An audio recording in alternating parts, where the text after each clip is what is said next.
which of the following functions has the domain shown below? And we have 5 functions listed here, A, B, C, D, or E. Do we have an answer? Has someone worked it out? C, I've heard D's. D as in doy, or D, what? It is D. So D is the correct answer. Now you can rule things out by testing points.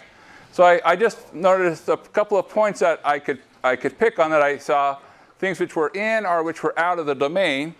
And then I can just test a couple of points to say, okay, what happens in the extreme? Usually it's the boundary that gives it away.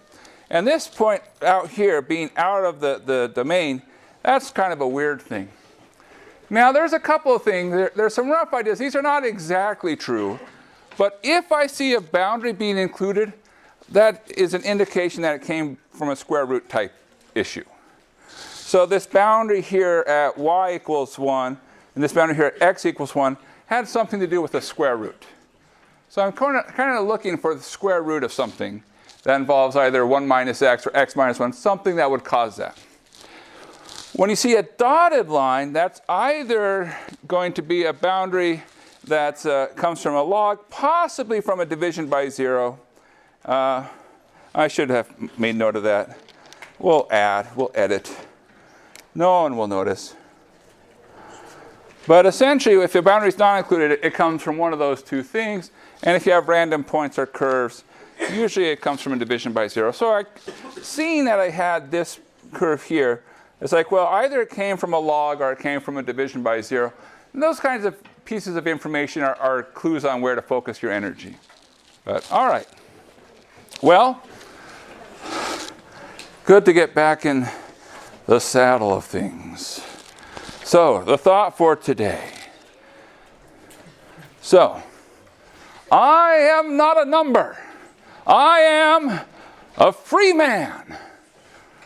Number 6. Now, in case you're curious where this quote is from, this is from a 1960s British TV show called The Prisoner. And the main character, we never know their name. They're always referred to as number 6. They're trying to crack him. And he's like, I will not be cracked. I am not a number. And so why this quote for today? Well, we're coming off exams, and I think there's a tendency to sort of like judge yourself based on your score. You know, I am my score. But that's not true. You are not your score. You like you just as much if you got full marks as if you got 50 or if you got 40, if you got 30. Please don't make me go lower. But the thing is, you are a great person regardless of what your score says. And the other thing is, I think that there's sort of this misconception, like math is like this binary, you know it or you don't. And there's a whole range of knowing things. And I think a lot of people are much closer to a high score than they realize. Now, that means that they still have to make changes to get to that point. And so you have to sort of think about, okay, what changes do I need to make? But for now, what I want you to remember is, you know, you're not your score. Don't let your score depress you. It's okay if your score excites you, but don't let it depress you. And you can do better if you need to. And if you're doing great, keep doing what you're doing. All right. So, what's our next topic? Well, we're calculus, right? So what do we do in calculus? We take derivatives. We say, okay, well, let's make a guess. Now, if you go back to Calc 1, single variable calculus, you say, hey, I know how to take a derivative. We have this definition. So this is our definition for the derivative. It's this limit as x approaches a of f of x minus f of a over x minus a. And we say, okay, well, that seems a reasonable thing to try. We say, okay, what's going on? You have upstairs, you have the difference in the outputs, and downstairs, you have difference in the inputs. So you say, well, let's just do the same thing. Why not? So we guess. Why not? You have the limit as xy approaches ab of f of xy minus f of ab over xy minus ab. Well, will this work?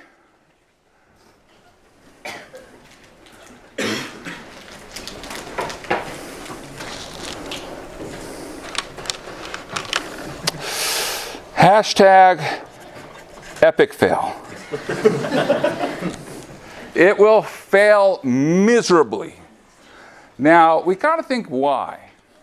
Why is it failing so bad here, but succeeding up here? Well, the issue, this x minus a, it's true that it's a quantity, but there's some nice features that come along with it. And namely, we have the ability to divide. Upstairs, there's no problem. We know how to take the difference of the outputs, but what's downstairs?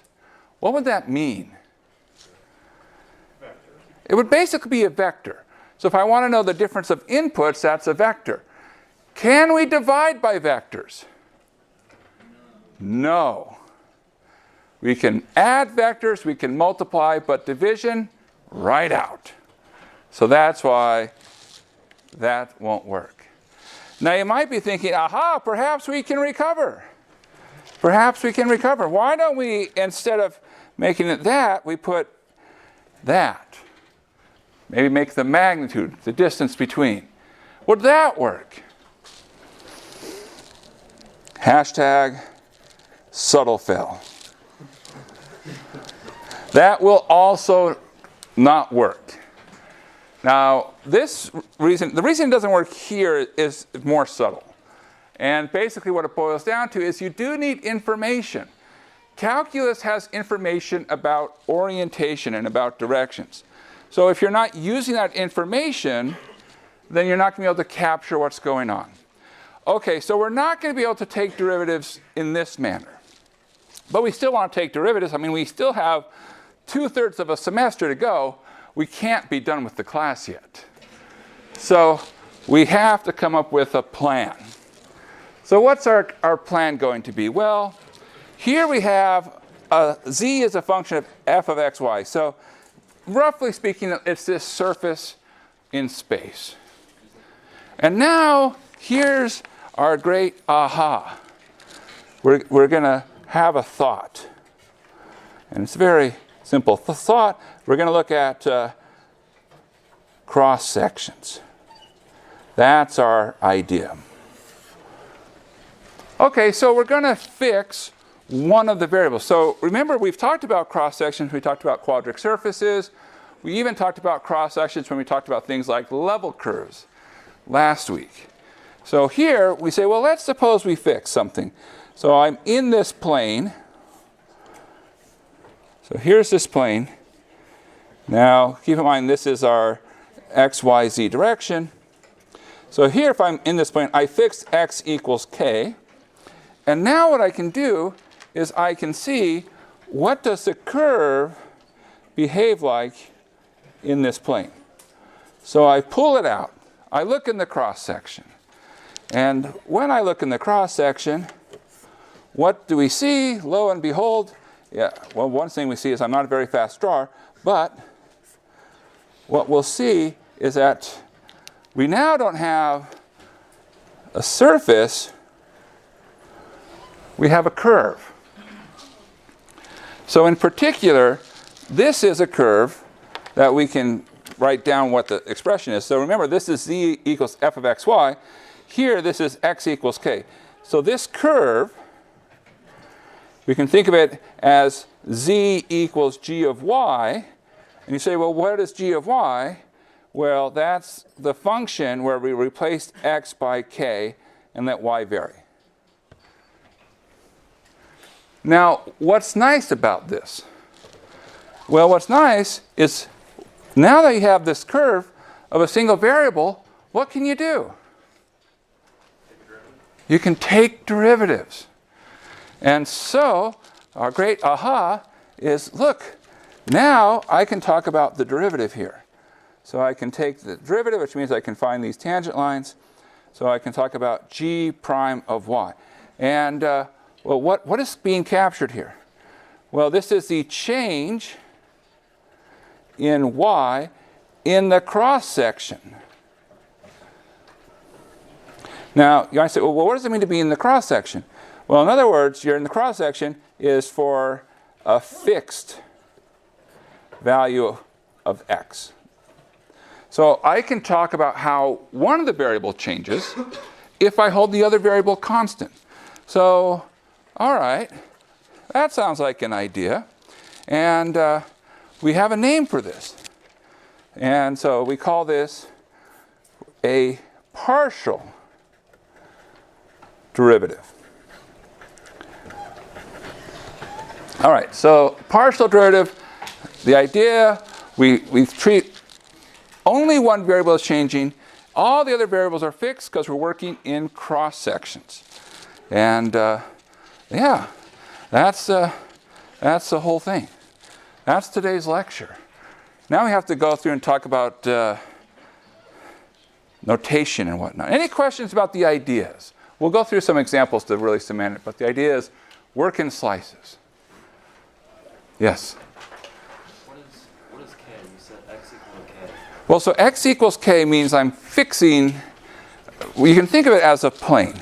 So x equals k in three-dimensional space is the plane, and it's perpendicular to the yz plane. Essentially, it's like you pulled the yz plane forward. And so it's a particular cross, it's a slice. Yes? Does it have to be k or x, or could it be like y? Oh, absolutely. It doesn't have to be k. Is the answer to your question. You could take a different slice. So you could say, okay, well, here's a different slice where I set y equal to L. And then I have a different cross-section. And now in this cross-section, I will have here, I'll have x and z. And now, what am I looking like? Well, again, I look something like that. Now, the cross-sections will look different. So I can have, if I'm thinking of taking the derivative of the function, so when we talk about partial derivatives, you have to say, look, I'm taking a derivative, but you have to have more information. So when we talk about partial derivative, we'll also have a phrase, with respect to something. And the question is, with respect to what? So when we say, well, I'm taking the partial derivative with respect to y, well, that says the y is what's changing. So that says I want to be in the cross-section where I can change y. If I say the partial derivative with respect to x, well, then I want the x to be able to change, so I'm in the cross-section which fixes y. I see there's another question. Maybe a dumb question, but if you take the derivative of cross-section of x and the point, if it's at the same point, could you find a tangent plane? Yes. We're going to make tangent planes by taking these cross-sections. I think that's what you asked because I couldn't hear you. But I heard you say take lines, and I heard you say take cross-sections. Okay, so let's just talk about what it is. Let's see if I can make this picture somewhat manageable. I don't think I have that picture later on. So I'm okay. All right. So if I think about what's going on here, first off, what do we mean by tangent plane? We have to reason for a second and say, hey, what is a tangent plane? So maybe let's step back and remind ourselves, what is a tangent line? Yes. All right. So what is a tangent line? Okay, a tangent line is a line. Okay, but not every line is a tangent line. Like, what makes a tangent line a tangent line? In particular, I have a point. Okay, it has the same slope and it has, and agrees with the function at that point. Is that enough to make something a tangent plane? Well, it says yes, that's true. But okay, that's our technical definition hats, our algebra hats. Put on your geometrical hat. What does a tangent line have in relationship to the function? Tangent line hits the function at exactly 1 point. Okay, so it touches the function. That's the word tangent. Of course, there's technical things, but we won't deal with those technicalities. But Now I'm trying to get you to say what I have in my mind, and that's a terrible thing. You know, I'm not very good at mentalism when I'm trying to project my thoughts. Like, come on, think what I'm thinking right now. So what I want to say is, what makes a tangent line is if you look at your function, and then you look really close, you know, like you zoom in, your function becomes flat. And that flat thing is your line. Now, if I have a function of multiple variables, it produces a surface when we plot these points. So what's the tangent plane look like? Well, what is the tangent plane? Well, it's like you zoom in, you look really close. What's your function going to do? It's going to flatten out. And that tangent plane is the flat thing. So what's going to happen is this surface here, fortunately it's not too wiggly, there will be this plane here that touches the surface at this point. Now, let's think about what's true. And this will make the next time's lecture really quick. We said we slice the function, and we get this. But now, as we slice the function, we can at the same time slice the line. Sorry, slice the plane. Freudian slip. Okay. When you slice the plane, what are you going to get? You're going to get a line. Which line? The tangent line. So when you slice this plane, you get that line. Now, if you slice where you hold y fixed, the curve will look different, but again, there's this point of intersection. When you slice the plane there, what will you get? You'll get a line. And so what happens is that you're seeing slices of the tangent plane. You say, oh, I can say, look, I have this slice. That's part of my tangent plane. And I have this slice. That's part of my tangent plane. And then that's enough information for you to put together and make your tangent plane. So knowing your partial derivatives, you can make your tangent planes, assuming your function is nice, but that's for tomorrow's or next times. Okay, all right. Now that we've compressed the lecture into this slide. Okay. So, most of this is notation. All right, so this is, again, our aha. If we work in slices, we can use our single variable tools. This gets back to the theme that we've mentioned. Multivariable calculus is single variable calculus done multiple times. So you're not going to need lots of new ideas. You're going to be building off of the old ones. And what you should think of in the back of your head is, hey, I'm going to treat all but one of the variables as constants. So, notation. We have to talk about our notation. Let's talk about our old notation from Calc 1. We would use d for derivative. So if we saw something like dy dx, we say, oh, that's the derivative of y with respect to x. So we oftentimes write d over dx of f of x, and we say, oh, that's f prime of x. There is a notation that we'll use at least once in our class. You'll see it again in other classes, where we use the capital D. Capital D stands for take derivative. So df says take the derivative of f. All right, so now we have to get up to partial derivatives. There's a new symbol. So we use this partial sign. So we should talk a little bit about how to draw this, since you will be drawing this a lot. So it's, I think they still probably do something like this. You start here, and you just follow the arrows around. Okay, so it's zoop, right? That's partial. Now just practice. And you'll see the same symbol show up in a different context in the third part of the course, but it's actually more related than you think. So it's sort of a fancy D. When you see the symbol, you read it out loud as partial. It still stands for derivative. So what's the difference between the D notation and this partial notation is the kind of function you're considering. So if it's a function of one variable, use the D notation. If it's a function of two or more variables, and yes, we can have functions with more than two variables, use the partial notation. So we would say, instead of d dx, we would say partial x, f of xy. And so what is that? Partial x is how f changes as we change x. So I'm only caring about how x is affecting the function. Now, for notation, we can't use prime anymore because there's multiple kinds of derivatives. So instead of using a prime, we'll use a subscript, f sub x. So when you start seeing these subscripts, that's referring to derivatives. So here, this is derivative with respect to x. And again, d sub x, derivative with respect to x. We could also talk about partial y.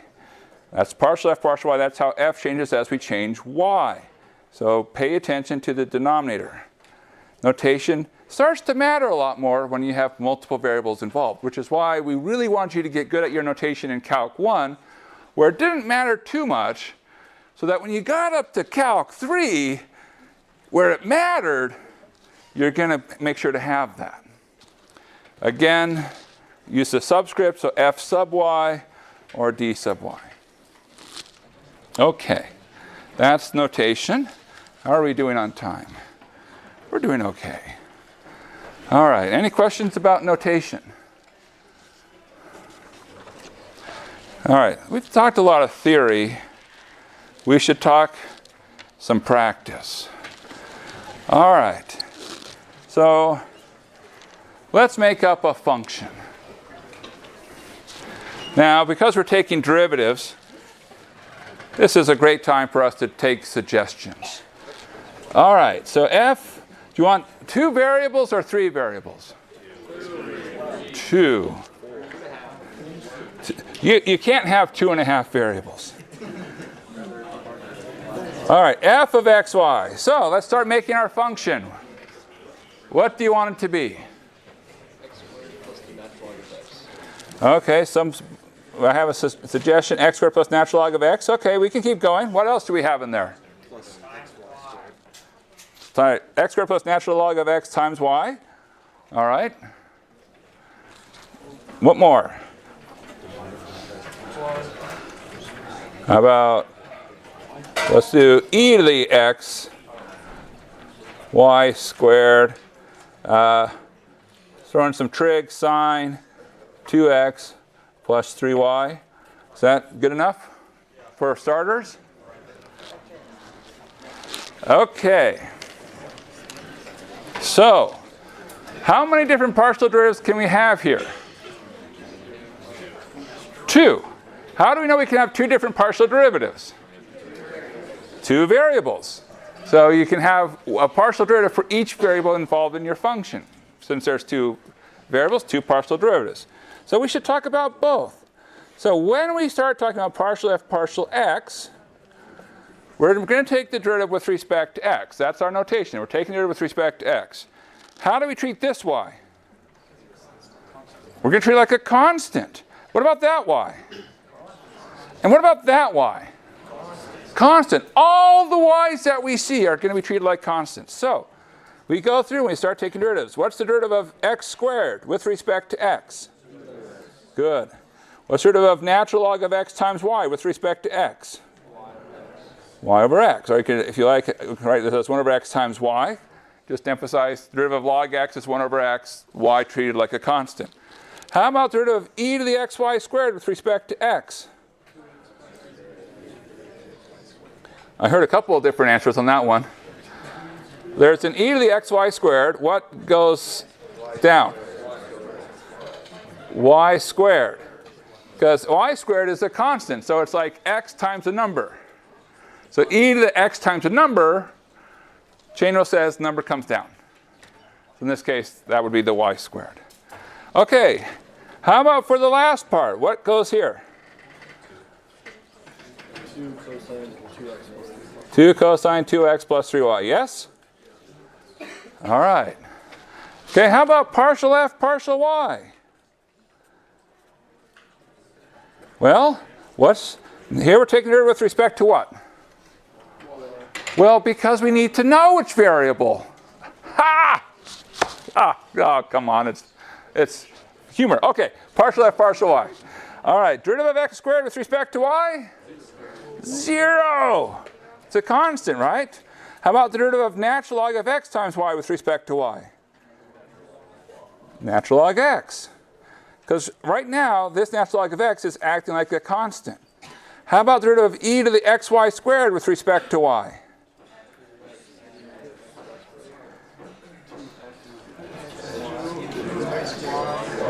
Two xy, e to the xy squared. Okay, so just think about it. Okay, so e to the something, derivative of that is e to that something times derivative of the inside. Derivative of xy squared, x is a constant, so that's still going to stick around. Derivative of y squared is 2y. So then you have your x, your 2y. How about this last term? 3 cosine 2x plus 3y. All right, great. Cool. So, all right. Well, since we're doing so well, let's make another one. Any questions on this one?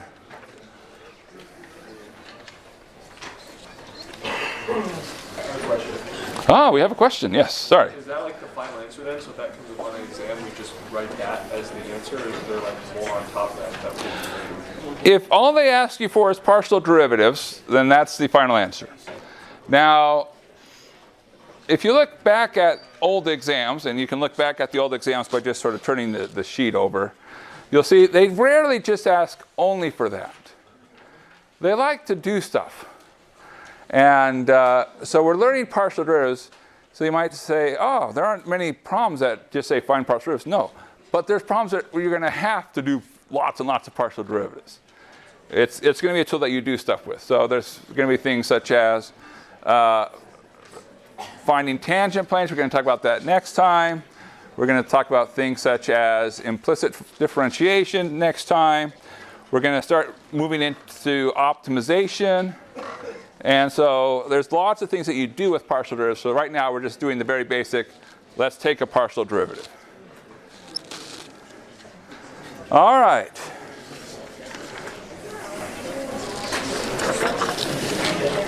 So,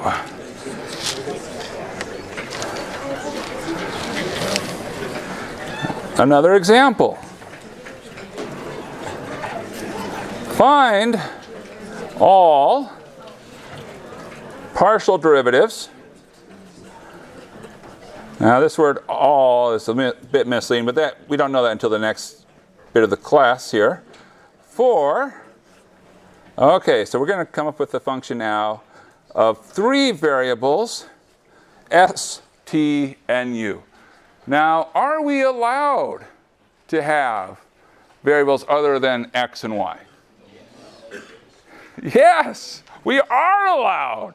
There's nothing sacred about x and y. We do it out of convenience. We're used to it, so it makes it simple for us to take partial derivatives when we only have x and y consistently as the variables, but there's nothing sacred about it. And there are cases where it makes sense to switch up the names. Okay, so do you want to suggest some pieces here? Instead of doing STU, can we do ISU? Oh, sorry, what? Instead of doing STU, can we do ISU? If you want to. Do you want to do that? No, we already all All right. G of ISU, where it's understood that this I is not the vector I, nor the complex number I, but the variable I. Is that good notation? No. Will we go with it? Yeah, why not? So, our ISU function. One person has school spirit. That's what happens when your football team wins more than one game. All right. So, we need suggestions. What do you want to have in your pieces?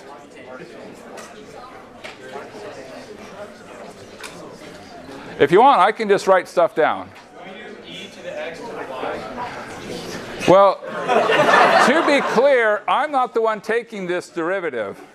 Spoiler alert, you are. So if you want to, I'll write that down.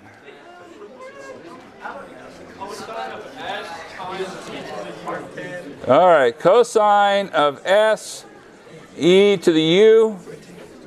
All right, someone said an arctangent. Classic, oldie but a goodie. Arctan is. Do we need a few more pieces? Plus 2u cubed s. Okay, let's do that. All right, so find all the partial derivatives. So we should start talking about these derivatives. We have our functions. We have 3 derivatives. We'll go in order. Now, the logical order to go when we start talking about derivatives is you go in order of their inputs. Okay, so partial g, partial I. Do we have an answer for that one?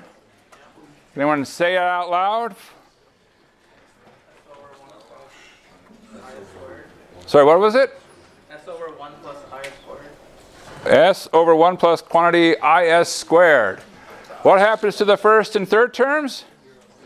They're going to be 0 because there's no I. It's not changing with I. Because when we talk about derivatives, how do things change?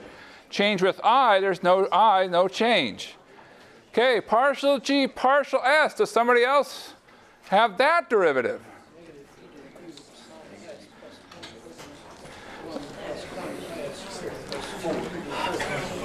Well, somebody set up here, negative e to the u sine of s. What was the next term? I over quantity si squared plus 1. I over, similar to this, but with an I. And then the last part? 2u cubed. 2u cubed. Okay, cool. Good. 2 for 2. All right, the last one. Derivative with respect to u. What do you get? Good. And 0. And 6u squared times s. All right. Good. We can all take partial derivatives. Oh, phew. Excellent. Excellent. All right. Well, now that we can take one derivative, I see a question.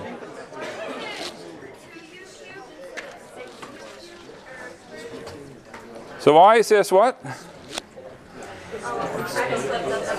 Cool. Cool. Oh no. Should I? Okay, good.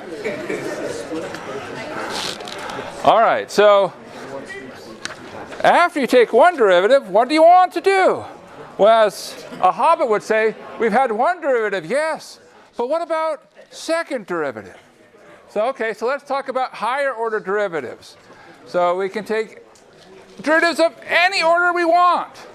In practice, we're going to care up through the second order derivative because there's going to be tests that use the second derivative. All right, so for the first derivative, if I have a function f of xy, so here this assumes that z is a function of x, f of xy. Well, I can have 2 first order derivatives. I have 4 second order derivatives. Well, why 4? Well, because I can take 2 different kinds of derivatives and then I can pick 2 orders. So for instance, I can take x and then x. So partial squared f partial x squared means take the derivative with respect to x of, take the derivative with respect to x of f. Subscript notation f sub xx. All right, partial squared f partial x partial y. Okay, that means partial x partial y, partial x of partial y. Subscript notation is f sub y x. Now you might have noticed something that says, that's weird. If you look at the order on the left, it's the opposite of the order on the right. Then that's just convention. Don't stress too much about it because there's a punchline coming up in a second. So here, this said take the derivative first with respect to y and then with respect to x. But you could have said, what about derivative with respect to x and then with respect to y? Well, that's another second order derivative. So the question, are these always the same?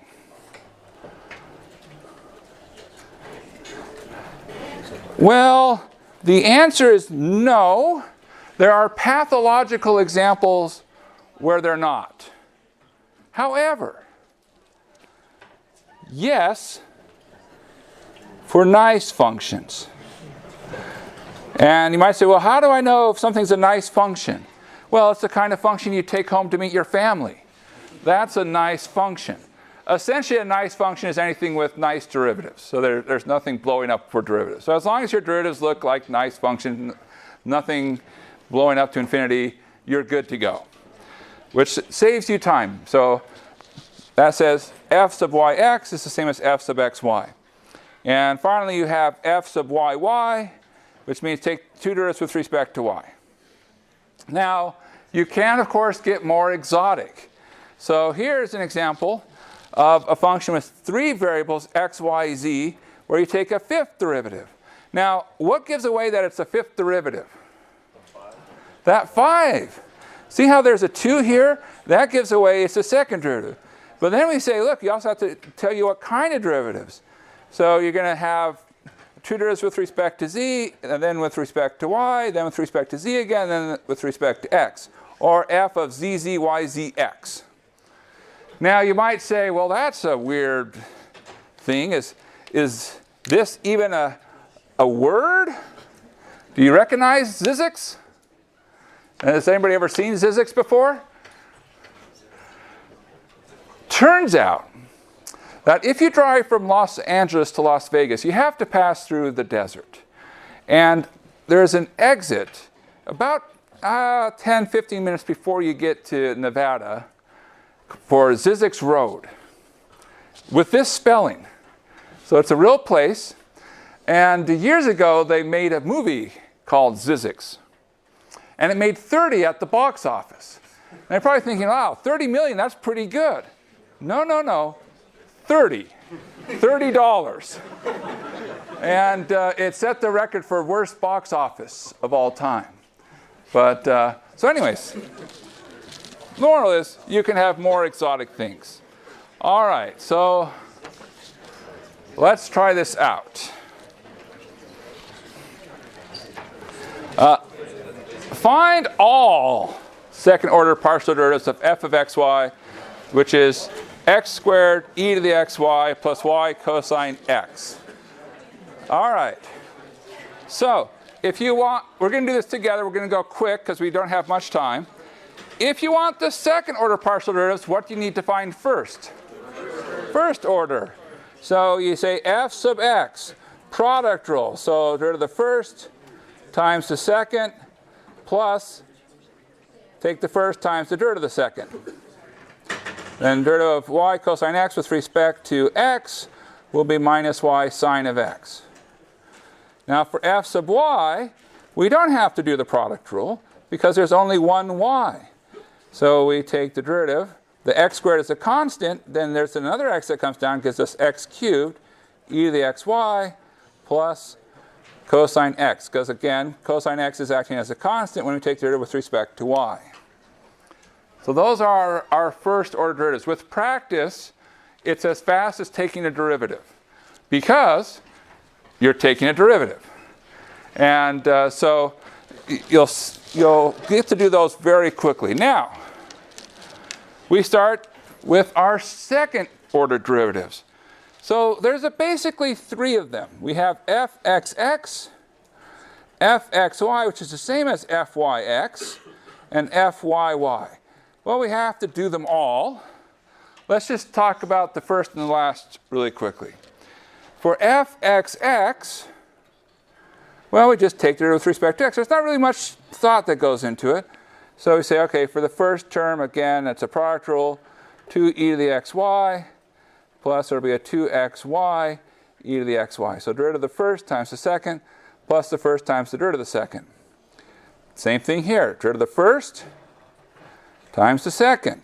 So 2xy e to the xy, plus the first times the derivative of the second, which will have y come down again. X squared y squared e to the xy. So I'll put some parentheses here just to help distinguish the two product rules. And then the last one, derivative of sine, is cosine. All right. Now we could, if you were interested, simplify it a little bit. Do you see any simplification that happens? Yeah. Those combine. But we don't need to. Fyy. Well, I think we could probably have you read this out loud. What will Fyy look like? Does anybody see it? Come to Fy, take the derivative with respect to y. How about this last term? Goes away. How many y's are left? Just that single one, right? So what's the derivative? X to the fourth e to the xy.